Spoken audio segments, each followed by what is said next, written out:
نحمده ونصلي على رسوله الكريم اما بعد فاعوذ بالله من الشيطان الرجيم بسم الله الرحمن الرحيم رب اشرح لي صدري ويسر لي امري واحلل عقدة من لساني يفقهوا قولي۔ سورۃ النساء آیت نمبر 34۔ اس آیت کی روشنی میں آئیے دیکھتے ہیں کہ ازدواجی زندگی کو کامیاب بنانے میں شوہر اور بیوی کا کردار کیا ہو سکتا ہے۔ اللہ تعالیٰ نے شوہر کے لیے اس سلسلے میں کیا ہدایات فرمائی ہیں اور بیوی کو کن چیزوں کا پابند کیا ہے۔ الرجال مرد، قوامون قوام کی جمع اسم مبالغہ، قوام کا صلہ جب علی آ جائے تو معنی ہوتا ہے حفاظت اور نگہبانی کرنا، ضرورتوں کا خیال رکھنا، نگہداشت کرنا۔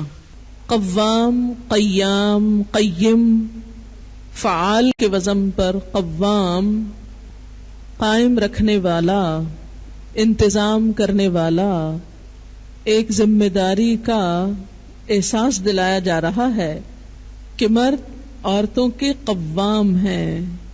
عربی میں قوام کا معنی محافظ، منتظم، مدبر، متکفل، مینجمنٹ کرنے والا کے معنوں میں آتے، نہ کہ حاکم کے معنوں۔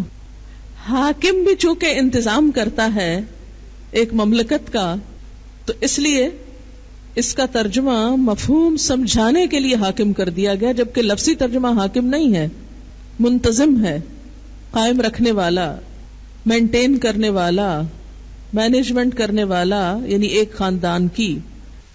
تو قامہ علی جو ہے وہ حاکمیت سے زیادہ ذمہ داری کے احساس کا حامل ہے، حفاظت، پروٹیکشن، کیئر اور تمام بنیادی ضروریات کی ذمہ داری اٹھانے والا۔ اس معنی کو جو ابھی میں نے کیا ہے آپ کے سامنے، اسے ذہن میں رکھ کر ایک شوہر کے رول کو اسلام نے جس طرح ڈٹرمن کیا ہے اسے محسوس کیجئے۔ الرجال قوامون علی النساء، مردوں کو عورتوں کا قوام بنایا گیا، ان کی حفاظت اور نگہداشت کا ذمہ دار بنایا گیا، ان کی ضروریات کو پورا کرنے والا بنایا گیا۔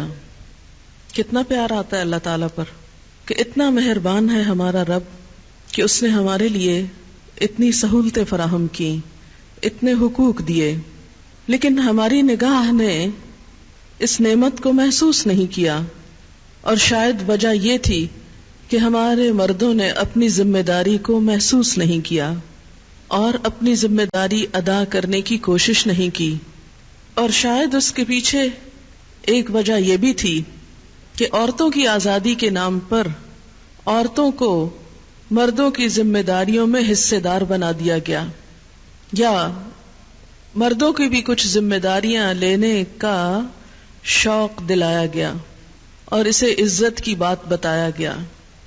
عورت کے لیے عورت رہنا کافی نہ سمجھا گیا، اسے اس کی عزت اور اس کی بڑائی اور اس کی قدر و قیمت آدھا مرد بننے میں رکھ دی گئی۔ پورا تو بن نہیں سکتی نا، کیونکہ عورت جو ہے، لیکن عورت ہوتے ہوئے اسے مردوں والے کام بھی دے دیے گئے، اور جھانسا یہ دیا گیا کہ اس طرح تم زیادہ کانفیڈنٹ، انڈیپینڈنٹ اور زیادہ اہم ہو جاؤ گی۔ لیکن ان ساری چیزوں کے باوجود، ان سارے کاموں کے کر لینے کے باوجود، عورت آج بھی اسی طرح مظلوم ہے جیسے ان کاموں کے کرنے سے پہلے۔ اور اس کی بنیادی وجہ یہ ہے کہ کسی بھی معاشرے میں جب خدا کا خوف نہ ہو، اپنی ذمہ داریوں کا احساس نہ ہو، اور اس بات کا احساس نہ ہو کہ اللہ کے ہاں پوچھ ہوگی اگر ہم نے اپنی ذمہ داری پوری نہ کی یا دوسرے کو ناجائز طور پر دبایا اور اس پر ظلم کیا، تو ہمیں خدا کے ہاں جواب دینا ہوگا، ہماری پکڑ ہوگی۔ تو جس معاشرے کے اندر یہ احساس نہ ہو، وہاں کبھی بھی کسی کو کچھ حقوق نہیں مل سکتے، خواہ وہ عورتیں ہوں، خواہ وہ یتیم بچے ہوں، یا وہ کوئی اور عنصر ہو۔ ایک گھر کی کنگڈم میں اللہ نے مرد کو قوام بنایا کہ تم گھر والوں کی، اپنی اہل و عیال کی ضروریات پوری کرو. الرجال قوامون علی النساء، مرد قوام ہیں عورتوں پر. یہ آیت عورتوں کو اپنی آزادی میں خلل ڈالتی نظر آتی، اس لیے بہت ناراض ہوتی. وہ ناراضگی اور بڑھ جاتی ہے جب اردو ترجموں میں وہ قوام کا ترجمہ حاکم پڑھتے ہیں. یہاں بیسیکلی خاندان کو ایک چھوٹی سی سلطنت سے تعبیر کیا جا رہا ہے کہ گھر کی دنیا ایک چھوٹی سی کنگڈم ہے. اس کنگڈم میں اس کو چلانے کی ذمہ داری مرد پر ہے. قوام ذمہ داری کی طرف اشارہ ہے، قوام کہہ کر ذمہ دار بنایا گیا. اب آپ دیکھیں کہ ذمہ داری لینا اور ذمہ داری ادا کرنا کوئی آسان کام نہیں. اگر عورت کو اس بوجھ سے نجات دی گئی اور اسے ایک شہزادی کا درجہ دیا گیا کہ ایک شخص اس کے لیے سارا انتظام کر کے رکھے اور وہ سب کچھ استعمال کرے موج سے گھر میں بیٹھ کر، تو اس میں ناراضگی کی کیا بات ہے؟ اس پریشانی کی کیا بات ہے؟ اس میں غضبناک ہونے کی کیا بات ہے؟ اللہ تعالیٰ نے تو عورت کو اعزاز بخشا ہے گھر کی ملکہ بنا کر. اس میں عزت کی کیا بات تھی کہ عورت کو کہا جاتا بچے بھی پیدا کرو اور کما کے بھی لاؤ؟ اور اس کو کیا ایکویلٹی کا نام دیا جا سکتا ہے کہ اس پہ 2 کام ڈال دیے جائیں؟ کیا یہ کہا جاتا کہ عورت گھر بھی سنبھالے اور باہر بھی سنبھالے اور مرد گھر میں بیٹھ کے آرام سے کھائے؟ تو پھر کیا یہ خوشی کی بات تھی عورت کے لیے؟ نہیں. جب مرد کو اللہ نے قوام بنایا تو دراصل اس پر ذمہ داری ڈالی. اب آپ دیکھیں کہ آپ یہ کہتے کہ اچھا دونوں کو ہی قوام بنا دیا جاتا تاکہ ایکویلٹی ہو جاتی، تو کسی بھی چیز میں اگر 2 لوگ ایکولی رسپانسبل ہو جائیں تو وہ کام کبھی بھی نہیں ہو پاتا. ہر شخص ذمہ داری دوسرے پہ ڈال دیتا ہے کہ تم بھی تو میرے ہی جیسے ہو، تم کر لو، وہ کہے تم کر لو. اگر کہا جاتا یہ کہنے کی بجائے الرجال قوامون علی النساء کی بجائے کہا جاتا الرجال والنساء قوامون بعضهم علی بعض، کہ دونوں ہی ایک دوسرے پہ قوام ہیں، تو نتیجہ کیا نکلتا؟ یعنی ہمارا دماغ تو یہ کہتا ہے نا کہ ایسا ہونا چاہیے تھا، پھر انصاف تھا، انصاف تو ہو جاتا، لیکن ایسے انصاف کا نتیجہ کیا نکلتا؟ حقیقت میں انصاف نہیں ہے، لیکن ہمیں انصاف نظر آ رہا ہے. وہ ایک الفاظ تو ایسے ہوتے کہ جس سے ہم خوش ہو جاتے، عورتیں خوش ہو جاتی، واہ ہمیں بھی مرد کے برابر کہا گیا، مرد جیسی ذمہ داری دی گئی، مرد جتنا بوجھ ڈالا گیا، اب ہم خوش ہیں. اللہ نے یہ ظلم نہیں کیا عورت کے ساتھ. گھر کی ایک کنگڈم میں ایک شخص کو ذمہ دار بنایا. کسی ملک میں اگر 2 لوگوں کو وزیر اعظم بنا دیا جائے، آپ کے ملک میں کچھ گھنٹے ایسے گزرے تھے کہ 2 لوگ برابر شمار ہو رہے تھے، معلوم نہیں تھا کہ اب کس طرف بات پلٹتی ہے. تو کیا حال تھا؟ جو لوگ اس حقیقت سے واقف تھے ان چند لمحوں میں کس قدر فساد اور خون ریزی کا خطرہ تھا. اگر کسی بس کے اندر 2 ڈرائیور بیٹھ جائیں ایک ہی سیٹ کے اوپر تو وہ کہاں لے جائیں ان سارے پیسنجرز کو؟ ایک کشتی کے 2 ملاح بن جائیں تو نتیجہ کیا ہو؟ سب کو ڈبو دیں. ایک سکول کے اندر بیک وقت 2 ہیڈ مسٹریس ایک آفس کو سنبھالیں، ایک ہی سیٹ پر 2 کو بیٹھنا ہو. میوزیکل چیئر میں دیکھا ہوگا نا بعض کہ 2 لوگ ایک کرسی پہ جھگڑ رہے ہوتے ہیں تو کیا ہوتا ہے؟ ایک کو گرنا پڑتا ہے. کسی بھی ادارے کے انتظام کو چلانے کے لیے ایک ہی شخص کو ذمہ دار ہونا پڑتا ہے اور باقی اس کے ماتحت کام کرتے ہیں. لیکن ہم کسی اور ادارے میں تو اس ناراضگی کا اظہار نہیں کرتے. گھر کی دنیا میں ہم ناراض ہونے لگتے ہیں کہ ایسا کیوں کیا گیا، حالانکہ یہ ایک انتظامی ضرورت تھی. الرجال قوامون علی النساء بما فضل اللہ بعضهم علی بعض. یہاں وجہ بتائی جا رہی ہے کہ مرد کو قوام کیوں بنایا گیا. کیا وجہ ہے؟ کیونکہ اللہ نے ان میں سے بعض کو بعض پر فضیلت دی ہے. یہ فضیلت کس چیز میں ہے؟ صرف مرد ہونے میں نہیں، بلکہ یہاں مراد ہے عقلی اور جسمانی قوت جو انتظام کے لیے درکار ہے، ضروری ہے. مثلاً آپ دیکھیں کہ کوئی بھی شخص جسے کسی چیز کا انتظام چلانا ہو، اس پر تمام لوگوں سے بڑھ کر بوجھ ہوتا ہے. اور اگر خود وہ ایک کمزور شخص ہو تو کیا ہوگا؟ نہ وہ صحیح انتظام کرے گا، اور جن کی ذمہ داری اس نے لی سب کو ہلاکت میں ڈالے گا. اگر ایک اناڑی شخص ڈرائیور بن جائے تو نتیجہ کیا ہوگا؟ سب ایکسیڈنٹ میں نقصان اٹھائیں گے. اس لیے اللہ تعالیٰ نے مرد کو قوام بنایا کہ وہ جسمانی طور پر عورت کے مقابلے میں سٹیبل ہے. ہر عورت پر اگر وہ پریگننٹ نہیں تو ہر مہینے ایک ایسی کیفیت آتی ہے کہ جس میں وہ اپنے آپ کو صحت کے مقابلے میں بیماری سے قریب تر پاتی ہے، فزیکلی بھی ایموشنلی بھی انفٹ فیل کرتی ہے. اور اگر پریگننسی کی حالت میں ہے تو وہ تو ہے ہی واہنن علی واہن، مشکل پر مشکل. اب ایسے میں وہ ایک اور چیز میں مشغول ہے. اب اسے کہا جائے نہیں تم گھر کی بھی ساری ذمہ داری تم پر ہے تو یہ اس پہ ایک ظلم ہے. فرمایا کیونکہ مردوں پہ ایسی کوئی کیفیت نہیں گزرتی، وہ ایک ہی حالت میں رہتے ہیں. تو بما فضل اللہ بعضهم علی بعض. دوسری وجہ وبما انفقوا من اموالهم، چونکہ وہ اپنے مالوں میں سے خرچ کرتے ہیں. یعنی مرد مال کماتا ہے اور گھر پر خرچ کرتا ہے، یہ اس کی سیکریفائس ہے. اس وجہ سے انتظام اس کے ہاتھ میں دیا گیا جس کا پیسہ ہے. جیسے آپ ایک بزنس کرتے ہیں، ایک کمپنی کھولتے ہیں، انویسٹ آپ خود کر رہے ہیں، بڑا حصہ آپ کا ہے اور کچھ اور لوگوں کو بھی آپ نے شیئر لے لیے، تو آپ ان کو تو اس کا مینیجر نہیں بناتے، آپ خود بنتے ہیں کیونکہ کمپنی آپ کی ہے، بڑا حصہ انویسٹمنٹ کا آپ کا ہے. تو جو آپ کا انٹرسٹ ہو سکتا ہے اس میں وہ کسی اور کا نہیں ہو سکتا. تو مرد چونکہ مال کما کے لا رہا ہے تو گھر کی بھلائی اور فلاح اور بہتری میں جو اس کا انٹرسٹ ہو سکتا ہے وہ دوسرے کا نہیں ہو سکتا.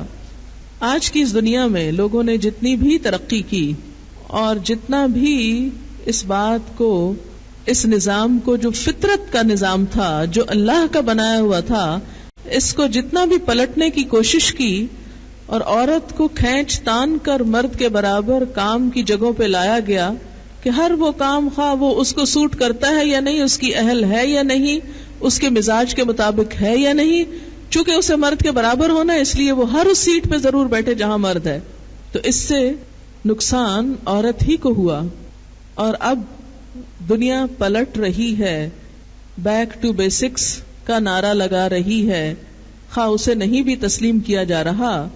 مثلا یہ روزنامہ نوائے وقت ہے 12 جون 98 کا، اس میں ایک خبر چھپی تھی کہ امریکہ میں پروٹیسٹنٹ فرقے کے گروپ نے اپنے بنیادی عقائد میں تبدیلی کر لی. مرد کی عورت پر فوقیت کا اعتراف کر کے وفاشاری پر زور دیا گیا. اس تنظیم میں، یعنی ایک تنظیم نے یہ سب کیا ہے، صدر کلنٹن اور سینٹ کے نمائندگان سمیت 1.5 کروڑ افراد اس میں شامل ہیں. یعنی جس تنظیم نے یہ بات کہی ہے کہ مرد کو قوام مانا جائے اور عورت کو وفاشار اور وفادار ہونا چاہیے، انہوں نے اپنے بنیادی عقائد میں ترمیم کے مطابق یہ کہا کہ خاندان معاشرے کا بنیادی ادارہ ہے جو شادی اور دیگر خونی رشتوں سے تشکیل پاتا ہے. ترمیم میں طلاق، ہم جنس پرستی، اسقاط حمل کی بھی مخالفت کی گئی. اس کے مطابق ایک خاوند کو اپنی بیوی سے اس طرح محبت کرنی چاہیے جس طرح کرائسٹ کو چرچ سے، جبکہ ایک عورت کو اپنے شوہر کی سربراہی اس طرح قبول کرنی چاہیے جس طرح کہ چرچ کرائسٹ کے سامنے سر جھکا دیتا ہے. مزید برآں بیوی کو گاڈ کی طرف سے اپنے خاوند کا احترام کرنے، گھریلو معاملات میں معاونت اور آئندہ نسل کی تعلیم و تربیت کی ذمہ داریاں سونپی گئی ہیں. اب یہ اس تنظیم کی طرف سے بات ہو رہی ہے، یعنی جس کے 1.5 کروڑ افراد ممبر ہیں اور جو یہ سمجھتے ہیں، یعنی ایک بڑی اکثریت یہ کہنا شروع ہو گئی ہے کہ عورت کی اصل ذمہ داری کیا ہے، اس کا گھر ہے اور گھر کا قوام مرد ہے. امریکی خواتین میں آج کل ایک نئی تحریک ابھر رہی ہے جس کو تحریک نسواں ثانی یعنی وومنز موومنٹ سیکنڈ کا نام دیا گیا ہے. اس کے علمبرداروں کے دعوے کے مطابق یہ پرانی تحریک نسواں ہی کی وسعت ہے، مگر صحیح بات یہ ہے کہ یہ اس بات کا اعتراف ہے کہ قدیم تحریک نسواں ایک غیر حقیقی تحریک تھی، اس لیے اس پر نظر ثانی کی ضرورت پیش آئی. ایک مبصر نے بجا طور پر اس کو تحریک میں خاموش تبدیلی، کوائٹ شفٹ قرار دیا ہے. امریکی ماہنامہ اسپین جولائی 89 میں اس تحریک کا تعارف شائع ہوا. اس میں بتایا گیا کہ موجودہ امریکہ کی عورتیں بدحالی کا شکار ہیں. کام کرنے والی عورتوں کی 2/3 تعداد $13,000 سالانہ سے کم کماتی ہے، جو امریکہ میں زندگی گزارنے کے لیے ناکافی ہے. حمل، بچوں کی نگہداشت اور دوسرے نسوانی مسائل نے عورت کو سخت پریشانی میں مبتلا کر دیا ہے. واضح رہے کہ امریکہ میں 25 سے 45 سال کی درمیان کی عورتوں کی 70% تعداد دفتروں اور کارخانوں میں کام کرتی ہے. یعنی 70% عورتیں امریکہ میں دفتروں اور کارخانوں میں کام کرتی ہیں، مگر عورتوں کو عام طور پر مردوں سے کم تنخواہ ملتی ہے. بڑے عہدے انہیں حاصل نہیں، اور جیسا کہ آپ جانتے ہیں کہ امریکہ میں عورت صدر نہیں بن سکتی، یہ بڑائی صرف ہم ہی کو حاصل ہے. تحریک نسواں اول کا سارا زور اس پر تھا کہ عورت اور مرد ہر اعتبار سے برابر ہیں. عورت کو اگر آزادی مل جائے تو وہ مردوں ہی کی طرح اپنی زندگی کی تعمیر کر سکتی ہے.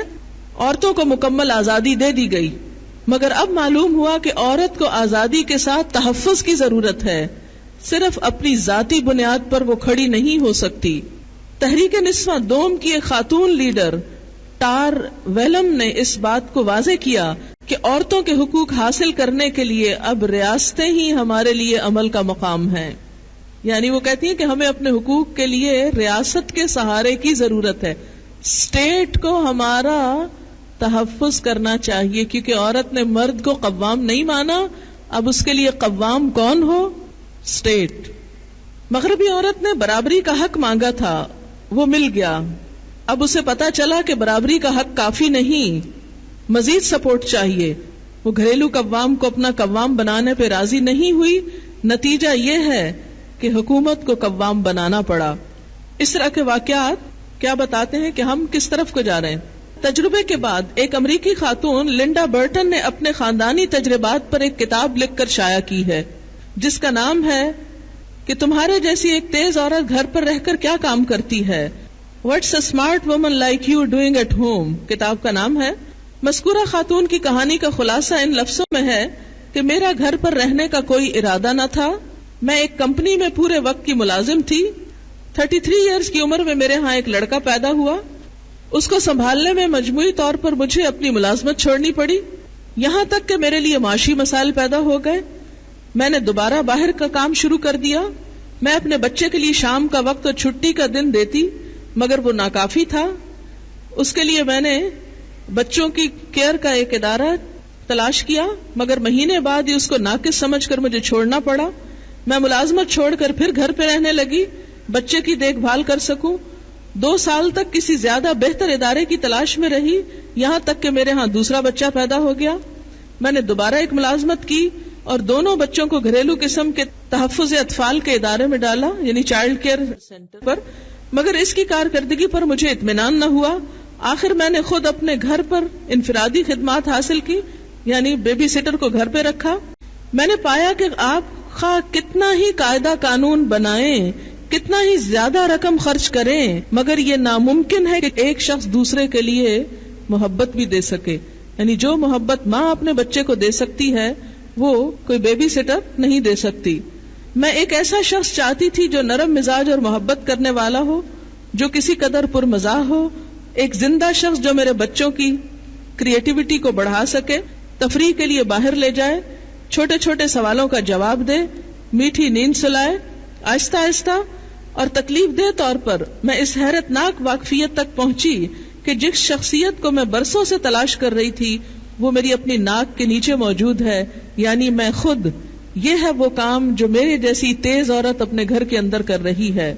تو اس سے کیا پتہ چلتا ہے کہ مذہب نے جو تقسیم کی کہ مین دا بریڈ ارنر اور وومن دا کیریکٹر بلڈر، یہی اصل تقسیم ہے. اللہ نے مرد کو قوام بنایا اور عورت کی ذمہ داری کچھ اور رکھی، لیکن جب سے عورت نے یہ سمجھا کہ اس کی عزت صرف باہر نکلنے میں ہے، وہ ایک دوہری مصیبت کا شکار ہوئی. ایک اور سروے ہے کہ جنگ کے میدان میں عورتوں نے جو کام کیے ان کا نتیجہ کیا نکلا. دوسری عالمی جنگ، سیکنڈ ورلڈ وار 1941 چھڑی تو روسی حکومت نے اپنے شہریوں سے جذباتی اپیلیں کی اور مادر وطن مدر لینڈ کو یعنی بچانے کا نعرہ دیا. اس سے متاثر ہو کر روسی نوجوان فوج میں بھرتی ہوئے. ان میں 8 لاکھ عورتیں بھی تھیں، یعنی سیکنڈ ورلڈ وار میں 8 لاکھ رشین ویمن بھی فوج میں شامل ہوئی جن کی عمریں 15-16 سال کے درمیان تھیں. تو یہ ایک کتاب چھپی ہے، اس میں اس جنگ سے متعلق ایک خاتون مصنف نے 4 سالہ تحقیق کے دوران 100 شہروں کا سفر کیا اور 200 ان عورتوں کا انٹرویو کیا جو جنگ میں شریک ہوئی، اور جو تحقیقات سامنے آئی وہ کیا تھی کہ بہت سی عورتوں نے یہ چھپانا شروع کر دیا کہ وہ جنگ میں شریک ہوئی تھیں، کیونکہ وہاں شریک ہو کر انہیں اپنی عزت سے ہاتھ دھونا پڑا، اور انہوں نے چاہا کہ اب وہ دوبارہ عام لڑکیوں کی طرح شادی کے قابل ہو جائیں، یعنی وہاں جا کر وہ ملک کا دفاع تو کیا کرنا تھا، اپنا دفاع بھی نہ کر سکیں. کتاب کی مصنف جنگ میں شریک ہونے والی ایک تعلیم یافتہ عورت سے ملی جن کا نام ویرا مونا ڈیوڈا تھا. انہوں نے جو باتیں کہی ان میں سے ایک بات کتاب کے بیان کے مطابق یہ تھی کہ وہ یقین رکھتی ہیں کہ جنگ میں عورتوں کا رد عمل مکمل طور پہ مردوں سے مختلف تھا. مردوں کا فیصلہ کسی تجربے کے بارے میں زیادہ حقیقت پر مبنی ہوتا، جبکہ عورتیں جذباتی انداز میں سوچتی. پھر اسی طرح موجودہ زمانے میں عورتوں کی فطرت، ان کی پیدائشی صلاحیت کے بارے میں جو تحقیقات کی گئی ہیں اور خالص سائنسی اعتبار سے عورت کی فطرت کو جو سمجھنے کی کوشش کی گئی، اس کے نتیجے میں جو بات سامنے آئی ہے وہ یہ کہ عورت کسی بھی مقام پر اپنے جذبات کو اپنے سے الگ نہیں کر سکتی. وہ ہر موقع پر ایموشنل ہو کر سوچتی ہے. کوئی بھی شعبہ ہو، خواہ گھر کا ہو خواہ باہر کا ہو، ہر جگہ پر اس کے جذبات اس کے کام کے راستے میں رکاوٹ بنتے ہیں. لہذا اسے قوام بننے کی ذمہ داری نہیں دی گئی. کچھ سال پہلے میں ایک کانفرنس میں شریک تھی، خواتین کے حقوق کے نام پر ہوئی تھی، اور اس میں ایک خاتون نے ہی مقالہ پڑھا تھا کہ بعض گھرانے ایسے ہیں کہ جہاں عورتیں کماتی ہیں تو پھر اسلام کا یہ حکم بدل دینا چاہیے کہ وہ ہمیشہ ہی مرد قوام رہے، جہاں عورت کمائے وہاں قوام بھی عورت کو مانا جائے. تو یہ ایسی سجیشنز ہم میں سے بہت سے لوگ دیتے رہتے ہیں، لیکن بات یہ ہے کہ باوجود اس کے کہ اگر عورت کماتی بھی ہے تو اسے اپنے تحفظ کے لیے کسی مرد کی ضرورت ہے، اور اگر وہ مرد موجود نہیں تو صرف عورت کا قوام کہلانا اسے کیا فائدہ دے سکتا ہے. اور پھر صرف ایک وجہ نہیں کہ وہ کماتی ہے اس لیے قوام مان لیا جائے. یہ جو بات کی گئی بما فضل اللہ بعضهم علی بعض، یہ بہت اہم ہے، اس بنا پر کہ اللہ نے ان میں سے ایک کو دوسرے پر فضیلت دی ہے. اور یہاں یہ کہنے کی بجائے کہ مردوں کو عورتوں پر فضیلت دی ہے، یہ کہا گیا ایک کو دوسرے پر، اور یہ زیادہ جامع انداز بیان ہے. کیوں؟ اس لیے کہ اگر یہ کہا جاتا مردوں کو عورتوں پر فضیلت دی تو یہ ایک اسپیسیفک بات ہو جاتی. یہاں اگرچہ اشارہ مرد کی جسمانی قوت کی طرف ہے، صحت میں عقلی اعتبار سے جسمانی اعتبار سے مرد کو عورت پر فوقیت تو حاصل ہے، اور ایک مانی ہوئی بات ہے. تاریخ اس بات پر گواہ ہے، تجربہ اس بات پر گواہ ہے کہ ہر دور میں مردوں نے بہادری کے جوہر دکھائے، بڑے بڑے خطرناک کام کیے، بڑی بڑی مہمات سر کی، اور بڑے بڑے مشکل کام آسانی سے نبھائے. اس کے مقابلے میں عورت کی یہ ذمہ داری کبھی سمجھی نہ گئی تھی، اور نہ ہی اس سے کسی نے تقاضا کیا، اور نہ ہی وہ اپنے دائرے سے نکل کر عموماً ان دائروں میں کودی. لیکن اسے جنرل یعنی ایک عام ایکسپریشن کے ساتھ کیوں بیان کیا گیا؟ اس لیے کہ بسا اوقات ایکسیپشنل کیسز بھی ہوتے ہیں کہ ایک خاندان کے اندر ایک عورت مرد کے مقابلے میں زیادہ مضبوط ہو، مرد بیمار ہو یا ویسے ہی نفسیاتی بیمار ہو یا کسی اور کمزوری کا شکار ہو، لیکن اس کے باوجود اس کا مرد ہونا انڈیکیٹ کرتا ہے کہ ذمہ دار وہی ہے. عورت کو پروٹیکشن دینا، اور عورت ہمیشہ پروٹیکشن کی خواہش مند رہی ہے، اور پروٹیکشن عورت کی ضرورت بھی ہے.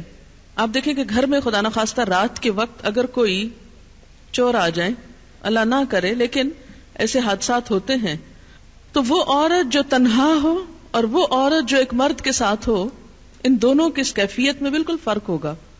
کسی بھی ایسی چیز کا مقابلہ کرنے کے لیے جو خطرناک قسم کی ہو، اس میں تنہا عورت کا ہونا اور ایک مرد کا ساتھ ہونا یہ دو مختلف معنی رکھتا ہے. جب بھی کوئی قانون بنایا جاتا ہے تو وہ عمومیت پر مبنی ہوتا ہے، ایکسیپشنل کیسز پر مبنی نہیں ہوتا. کہ اگر یہ کہا جائے کہ جی بعض عورتیں تو مردوں کے مقابلے میں بہت تیز ہوتی ہیں، ذہنی طور پر بھی تیز ہوتی ہیں، علمی لحاظ سے بھی آگے ہوتی ہیں، قوت کے لحاظ سے بھی آگے ہوتی ہیں، تو وہ کتنی ہوتی ہیں؟ اگر وہ تاریخ میں چند نام ہیں تو ان چند لوگوں کے لیے تو یہ فطرت نہیں بدل سکتی، یہ قانون نہیں بدل سکتا اور نہ بدلا جانا چاہیے. آج بھی عمومی طور پر عورتوں کا جو رجحان ہے یا عورتوں کے اندر جو ایک فطری طلب ہے وہ نرم و نازک بننے کی، ہر وقت اپنے جسم کی نزاکت کی خاطر ڈائٹنگ پر رہتی ہیں، یا اسی طرح زیادہ خوبصورت کہلانے کے لیے وہ اپنے مسلز نہیں بناتی، وہ ڈیلیکیسی کی طرف ہی مائل ہوتی ہیں. آپ دیکھیں کہ اس وقت بھی پاکستان کا کثیر مقدار میں زر مبادلہ کس پہ خرچ ہو رہا ہے؟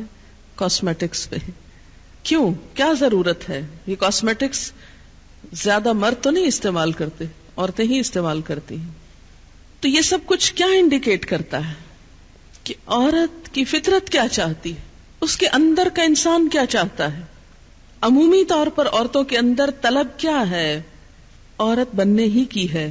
اسی وجہ سے وہ ایک اچھا لباس، اچھا رہن سہن، زیور، کپڑا، کاسمیٹکس، انہی کے گرد اس کی زندگی گھومتی ہے. بے شمار بوتیکس کا ہونا کس بات کی علامت ہے؟ اس لیے کہ وہ مردوں کی ضرورت تو نہیں ہے، عورتوں ہی کی ہے. دن بدن قوم کا ان چیزوں میں ترقی کرتے چلے جانا یہ کیا نشاندہی کرتا ہے کہ عورت کیا بننا چاہتی ہے، اصل میں وہ کس طرف مائل ہے، کس طرف راغب ہے. آپ صلی اللہ علیہ وسلم نے بھی ایک موقع پر جب حضرت اسامہ کو چوٹ لگ گئی، وہ چھوٹے بچے تھے، رو رہے تھے، تو آپ ان کا خون صاف کر رہے تھے اور ساتھ ہی فرما رہے تھے اسامہ اگر لڑکی ہوتا ہم اس کو اچھے کپڑے پہناتے، اسامہ اگر لڑکی ہوتا ہم اس کو اچھا زیور پہناتے. خود قرآن میں ایک اور جگہ پر آیا افمن ینشأ فی الحلیۃ، کیا بھلا وہ جو زیورات میں پالی جاتی ہے. تو یہ سب خصوصیات جو ہیں یہ عورت کی ہیں. اگر عورت کی اس خواہش اور طلب اور فطرت کو مسخ کر کے اسے مرد بنانے کی کوشش کی گئی تو وہ نہ عورت کے حق میں اچھا ہے، نہ معاشرے کے حق میں اچھا، اور نہ ہی مرد کے لیے اچھا ہے. ایک پرسکون گھریلو زندگی کے لیے مرد کے لیے جو اٹریکشن ایک اچھی عورت میں ہو سکتی ہے وہ ایک مرد نما عورت میں نہیں ہو سکتی. اسی لیے اللہ تعالیٰ نے دونوں کا رول الگ الگ رکھا. مردوں کا اپنا دائرہ کار ہے، عورتوں کا الگ. سورۃ یوسف میں حضرت یوسف علیہ السلام کا ایک خواب ہے جس میں آتا ہے انی رأیت احد عشر کوکبا والشمس والقمر رأیتهم لی ساجدین. تو شمس کیا تھا؟ باپ، اور قمر کیا؟ ماں. یعنی اس خواب کی تعبیر کیا تھی؟ سورج سے مراد کون تھا؟ باپ. اور چاند سے مراد؟ دونوں ہی چمکنے والی چیزیں ہیں، لیکن ایک کی چمک دوسرے کے مقابلے میں مختلف ہے.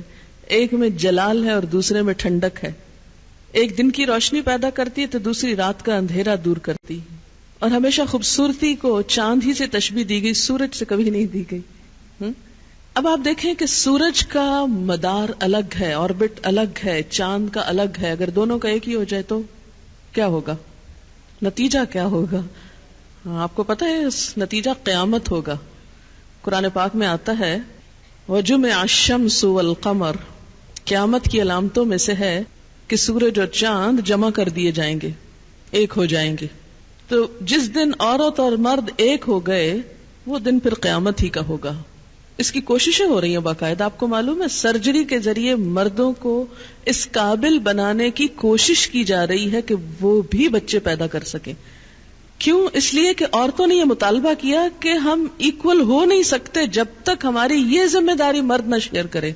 یہ صرف ہم کیوں کریں؟ یہ ری ایکشن ہونا تھا نا کہ آخر کب تک عورت بھی بنے اور مرد بھی بنے. اب اس کو ہوش آئی اور وہ کہنے لگی کہ نہیں، پہلے تو اس نے عورت بننے سے انکار کیا کہ میں بچے پیدا ہی نہیں کروں گی. ظاہر ہے اگر سب یہی سوچنے لگے تو آئندہ نسل کیسے بڑھے؟ انسانیت کی موت ہے یہ. اور اگر عورت نہیں پیدا کرتی تو پھر مطالبہ ہے کہ اگر عورت کرے تو مرد بھی کرے، مرد کو بھی اس قابل بنایا جائے. اور باقاعدہ اس پہ ریسرچ ہو رہی، باقاعدہ اس پہ کوششیں ہو رہی. کبھی کبھی میں سوچتی ہوں کہ فطرت کے اس نظام میں خلل ڈال کر آخر انسان کیا چاہتا ہے، کیا نتیجہ لانا چاہتا ہے؟ اگر مرد کو عورت ہی بننا تو عورت کیوں نہیں بنتی؟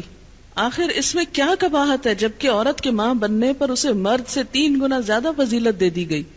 وہ کیوں اپنا یہ کریڈٹ لوز کرنا چاہتی؟ اتنی بڑی عزت اور آنر کہ اس کے قدموں تلے جنت، اس کے پاؤں تلے جنت. ایک مسلمان عورت تو یہ نہیں سوچ سکتی کہ اس کے عورت ہونا کوئی برائی ہے یا اس کے لیے کوئی عیب کی بات ہے یا کمی کی بات ہے یا اس کی عزت صرف مرد بننے میں ہے. نہیں، ایمان تو نام ہی اس چیز کا ہے کہ رضیت باللہ ربن، میں اللہ کے رب ہونے پہ راضی ہوں. اس نے مجھے جو بنا دیا میں اسی پر راضی ہوں. جو شکل و صورت دے دی، جو ماحول دے دیا، جو صلاحیت دی، جو کام مجھ سے لیا، جو کچھ، میں اس پہ راضی ہوں، مجھے اس پہ کوئی اعتراض نہیں. تو آپ دیکھیں کہ جب بھی آپ یہ غور کریں اور اس لفظ کو اس طرح پڑھ کے دیکھیں، قوام، اللہ، نگہداشت، حفاظت، کیئر، ضروریات پوری کرنے والا، آپ کا خادم، کہ سید القوم خادمہم، جو قوم کا سردار ہوتا ہے وہ ان کا خادم بھی ہوتا ہے. اتنا کچھ کر کے لانے والا بیچارہ خادم ہی ہے. لیکن عورت نے یہ قدردانی نہیں کی اور شیطان یہیں سے کامیاب ہوا، کیونکہ اس نے کہا تھا کہ میں فطرت میں تبدیلی کروں گا، ساخت بدل دوں گا ان کی. سب سے بڑی انسان کی بدقسمتی یہ ہے کہ وہ اپنے حال پر راضی نہ ہو، اور خاص طور پر وہ حال جسے ہم بدل نہیں سکتے. اگر ہم اس پر راضی نہیں تو سوائے اپنے آپ کو ٹارچر کرنے کے اور کچھ نہیں کر رہے. میں جو کچھ ہوں، جو بھی ہوں، کیا ہوں، کیوں ہوں، اس لیے کہ میرے رب نے مجھے ایسے بنایا ہے. کیوں ایسے بنایا؟ اس لیے کہ اس نے ایسا ہی چاہا. اور میرے ایمان کا حصہ ہے کہ میں اپنے رب کو اپنے سے بڑا سمجھتی ہوں، اپنی عقل سے، اپنی ہر چیز سے. اور جس کو بڑا سمجھتی ہوں، بڑا سمجھنے کا تقاضا یہ ہے کہ میں اس کے آگے سر تسلیم خم کر دوں، اس کی بات مان جاؤں، اس پہ راضی ہو جاؤں جو بھی اس نے میرے لیے فیصلہ کیا. اور اگر نہیں راضی ہوتے تو چلیے بدل لیجئے اس ترتیب کو اور پڑھ لیجئے النساء قوامات علی الرجال. بدلیے اس کو، صرف لفظ نہیں بدلیے، گھر میں بھی بدلیے. ذرا مرد کو بٹھائیے گھر، بچوں کی دیکھ بھال کرے، اور آپ جائیے باہر کما کے لائیے اور اس کو لا کے کھلائیے. تو یہ انصاف ہوتا؟ نہیں. ہماری عزت، ہماری قدر و قیمت اسی میں ہے. اللہ تعالیٰ کا ہم سے پیار اسی میں ہے کہ ہمارے لیے اس نے گھر جیسی باعزت جگہ بنائی اور ایک شخص کو ہماری کیئر، نگہداشت، حفاظت کرنے کے لیے جسمانی ذہنی قوتیں دے کر پیدا کیا. جیسے کہ سورۃ البقرہ میں ہے وَلِلرِّجَالِ عَلَيْهِنَّ دَرَجَةٌ، تو وہ جو درجہ ہے وہ اس لیے ہے کہ کوئی بھی انتظام اتھارٹی کے بغیر نہیں چلایا جا سکتا. اگر کسی کو کسی چیز کا انتظام دے دیا جائے اور ساتھ اس سے اتھارٹی چھین لی جائے تو کام کیسے چلے گا؟ انتظام کیسے ہو سکتا ہے؟ مثلا اگر کوئی شخص کسی ادارے کا ہیڈ ہے اور اس کے پاس اختیارات نام کو نہیں، کوئی اختیار نہیں، کوئی انیشیٹو لینے کا، کوئی ڈیسیژن لینے کا، کوئی کام کرنے کا، تو آپ دیکھیں کہ وہ کام کیسے کر سکتا ہے؟ کام کر ہی نہیں سکتا. تو اللہ نے جب مرد کو قوام بنایا اور ان کے لیے ایک درجہ رکھا، گھر کی کنگڈم میں انہیں ہیڈ قرار دیا، تو اس کے لیے ضروری تھا کہ ان کے پاس اتھارٹی بھی ہو. اور پھر دوسری بڑی بات یہ کہ وَبِمَا أَنفَقُوا مِنْ أَمْوَالِهِمْ، وہ اپنے مال میں سے خرچ کرتے ہیں. تو جو مال خرچ کر رہا ہے اس کا حق ہے کہ پھر گھر اس کی مرضی کے مطابق بھی ہو. اگرچہ عمومی طور پر تو کیا ہوتا ہے، وہ لا کے مال بیوی کو دے دیتا ہے اور وہ جیسے چاہتی ہے خرچ کرتی ہے. اب اس کا یہ مطلب نہیں کہ عورت اپنے شوہر کے مشورے کے بغیر جو چاہے مال کو جس طرح چاہے لوٹائے، جو چاہے کرے.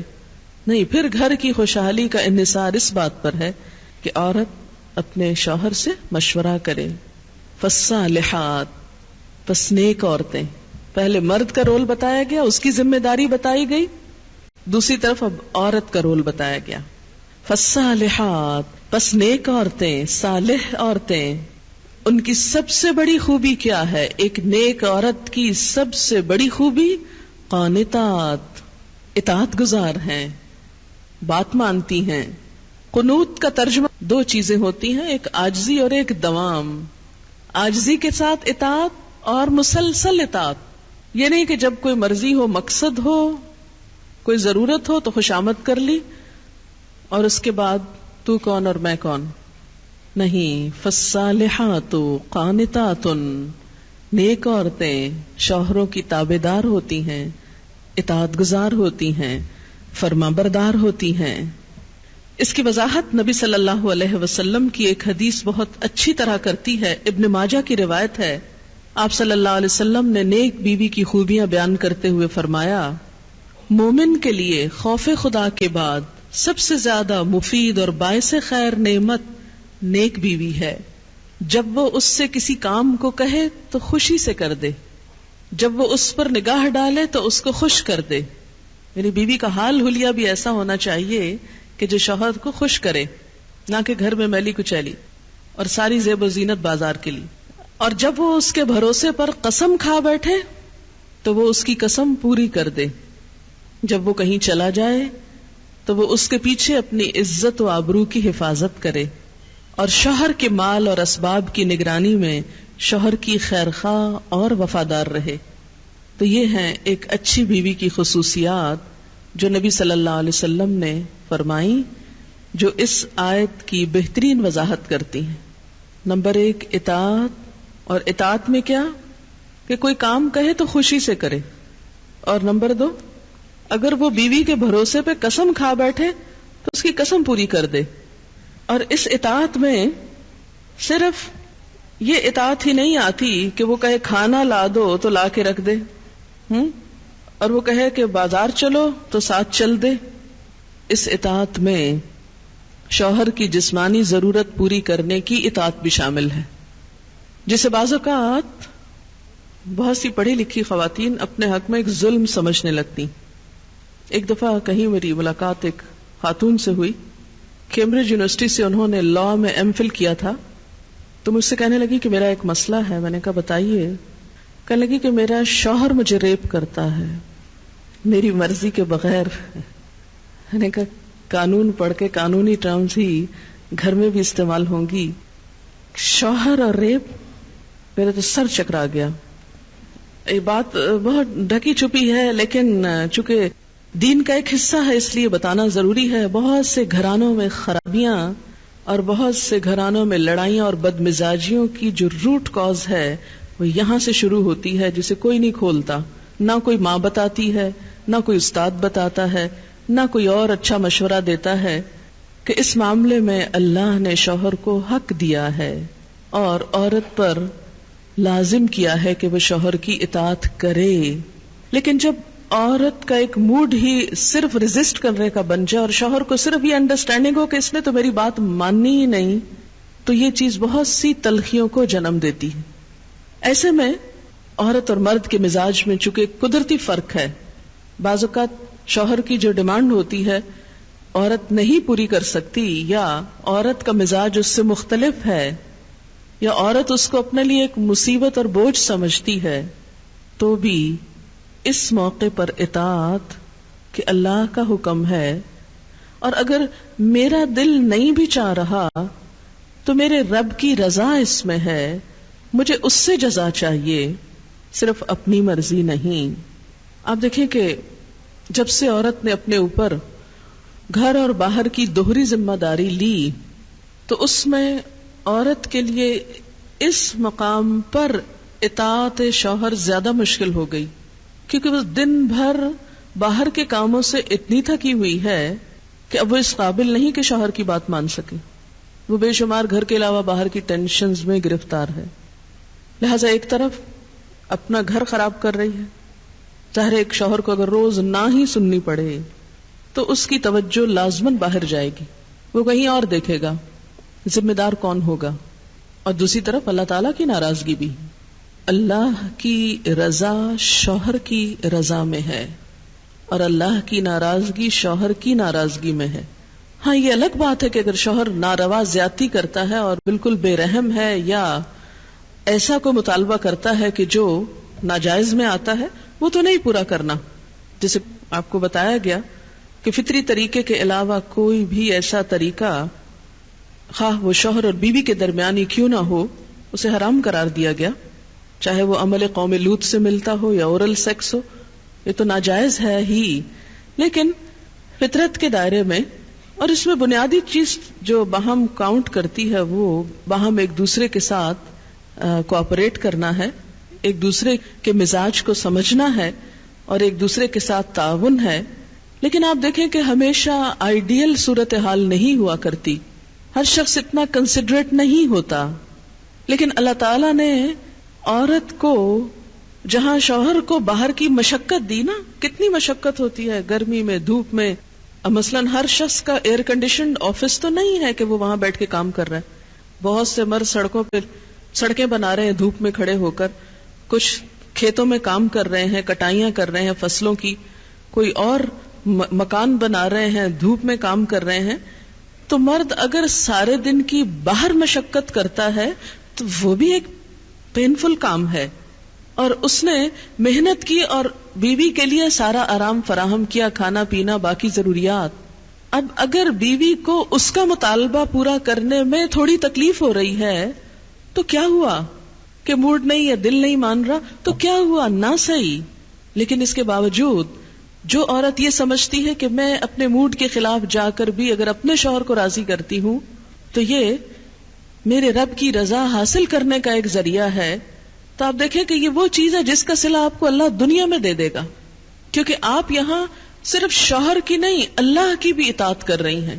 کیونکہ ایک مسلمان عورت کو اس کے رب نے یہ حکم دیا ہے. اور اس میں وہ حدیث آپ نے سن رکھی ہوگی اور عورتوں کو سنانے میں بڑی مشکل پیش آتی ہے مجھے ہمیشہ، اور عورتیں ایک دم اوفینڈ ہونے لگتی ہیں.